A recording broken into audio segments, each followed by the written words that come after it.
Hi everybody, today I'm going to show you the technique that I use to create and carve out my own stamps to make this print. This is the kit that I'm using today. It comes with everything you need to just get started, and it teaches you how to carve, it teaches you how to transfer what you drew onto the rubber block so you can carve it out. There's only one sheet in here of the rubber block, so if you're going to be doing a big project, or if you think it's something that you are going to be doing more often, you should buy a pack of those because it runs out pretty quickly, the size that comes in here. So I've made some sketches, and this one I like the best, so I think I'm going to do a variation on this. Okay, so I've gone ahead and I've already drawn out the flower pot, and I transferred it onto the block material that we're going to be carving out of with this tool. And right now I'm working on the flower, or the leaf, the stem that's coming out of the flower pot. Everything that is white with no heavy pencil marks is going to be the area that is covered with ink. So everything else, like on here you can see the darkened parts, that's where I'm going to gouge out. So the recessed parts won't have any ink. So that'll be white on the paper.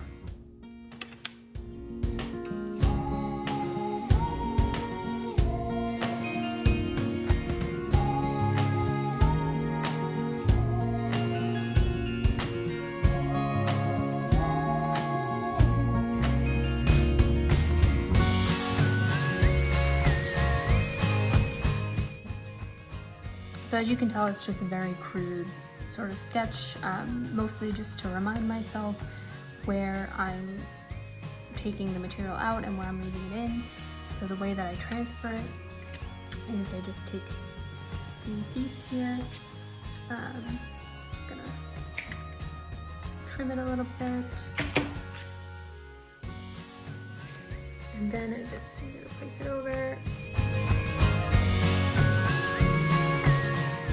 It's so faint on there, I'm going to go back over it, but I just wanted to make it as clear as I possibly could to myself where the markings are going to go.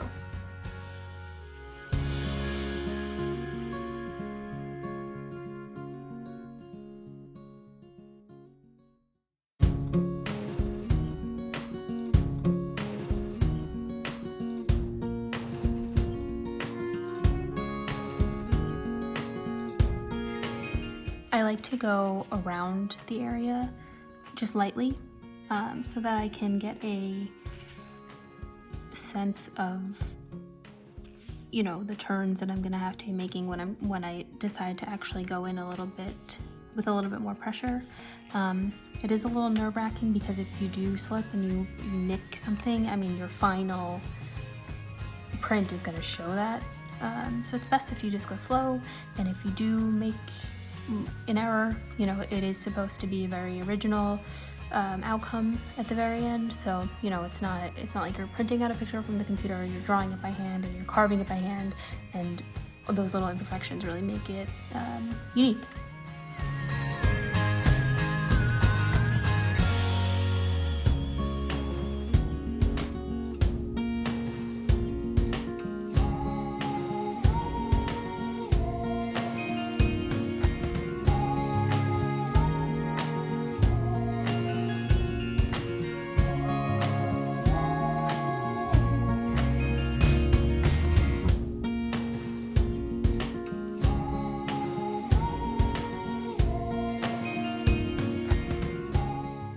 Okay, so that's pretty much it. That's the most minimal amount of work. Obviously, I still need to come in and get rid of these larger chunks, and really make sure that the paint doesn't get stuck in any of these recesses. So I just have to make it a little bit cleaner, and then I'll be right back.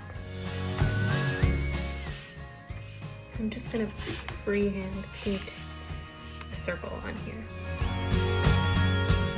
So I'm just using paper that I ripped out of my sketchbook. You can use computer paper, whatever you want. It doesn't have to be a fancy kind of paper. And I have palette paper here that I'm going to roll out the black paint on. It's just, you know, cheap black paint from the craft store.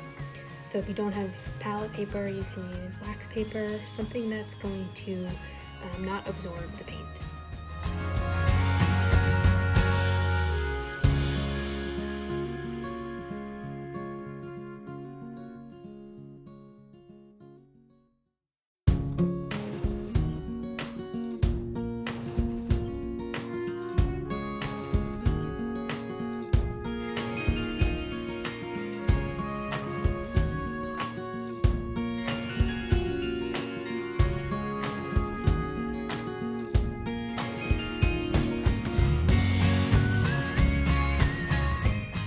I'm gonna lift it straight up.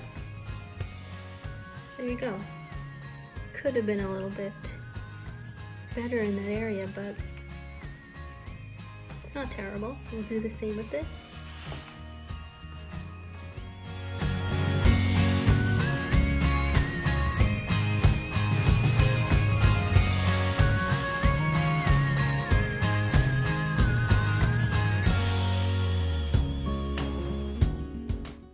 I'm actually gonna go ahead and try to make a few more because I don't really love the way that this came out, and I can tell based on my stamp that the ink has covered all of the right spots and didn't get into any of the recesses.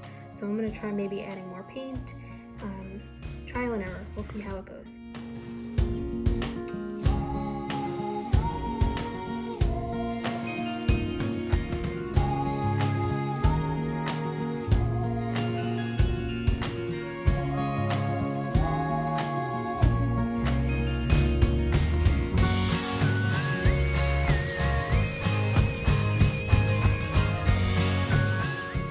Alright, so these are the finished products. I'm not really sure which one I like the most. The first one we did obviously has some issues, but I like that sort of, I don't know, rustic feel. I don't really dig the square. Probably out of these two, this one is the best print, so I'm gonna go ahead and frame it, and then we'll see how it looks. Okay, here's the finished product. If I had used higher quality paper, there wouldn't be so much of the distortion around the image. Hopefully you guys learned something. Hopefully it made you want to try something creative. Stay safe, stay healthy, and I'll see everybody soon. Goodbye.